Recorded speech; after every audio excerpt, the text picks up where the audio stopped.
All right, some people avoid this, but it's very important. Let's talk about managing your finances. The final part of this module is to manage your finances. If you don't know how to manage them, then I recommend that you hire or outsource this to someone else. But as a business owner in charge of your team, you need to know what your finances are to evaluate your business growth. The strategy is to minimize expenses by maximizing profits through sales and marketing. To do this, you need someone to monitor your company's cash flow. Unnecessary expenses are identified from the task list we created at the beginning of this module. When you eliminate those unnecessary tasks, you cut down your expenses. Upon receiving revenue, pay your staff first and yourself last. This is to take care of the engine of your business, the staff, and keep it running. It will definitely be a huge payoff in the long run, trust me. Then pay for what's necessary to keep operations running, like office, rent, utility bills, internet, necessary equipment, etc.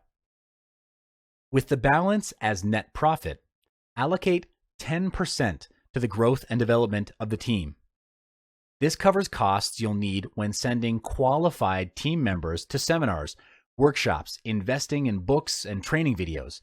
Do this strategically with a specific outcome in mind. Don't spend willy-nilly. Allocate another 5% to spend on R&R. The team simply can't be running 24/7, especially when it comes to creative work.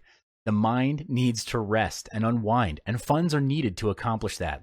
There are business owners and team leaders who don't allocate any playtime for the team to recharge, and that always results in burnout and boredom.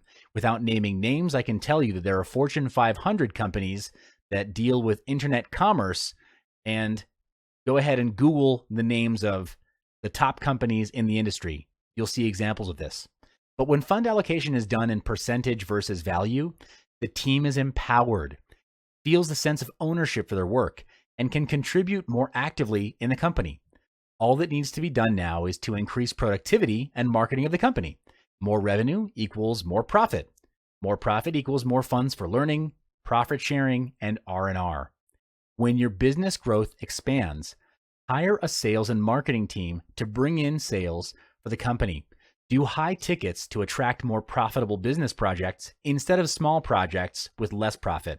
An example of a high ticket would be a 3 to 4 day coaching program to help your clients expand their businesses using your sales and marketing knowledge. Allocate 10% of your net profit into researching new business opportunities in the market, studying about the future market trend, and expanding your current business. And allocate another 20% into building a new company using the same kind of strategies and tactics. Doing this will potentially double, triple, or even quadruple your income. I know it sounds incredible, but it's true. In summary, these tactics have worked for me and have allowed me to build a 7-figure business. These tactics and moves are from my experience. Your goal is to replicate this success by copying and pasting it into your business. You don't have to think. Again, don't reinvent the wheel. Just copy my business. The quickest way to achieve success is to model off of someone who's already there.